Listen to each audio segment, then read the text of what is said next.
Praise the lord. హల్లెలూయా. ప్రభువైన యేసు క్రీస్తు నామమున అందరికీ శుభవందనములు. ఈ దినమున కొరకైన దేవుని వాగ్దానం కీర్తనల గ్రంథం 57వ అధ్యాయం 2వ వచనం. మహోన్నతుడైన దేవునికి, నా కార్యం సఫలం చేయు దేవునికి నేను మొరపెట్టుచున్నాను. ఆమేన్.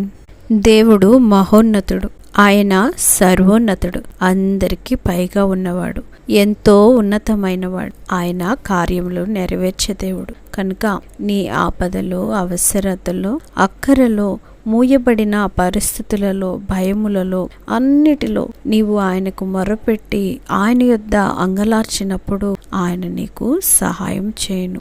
ఆయన నీ కార్యము నెరవేర్చును. అది ఎంత కఠినమైనదైనా ఆయనకు అసాధ్యమైనది లేని లేదు. కనుక నీకున్న వేదనలో ఆయనతో మొర్రపెట్టి ఆయన నుంచి సహాయం పొందుము. ఆమేన్.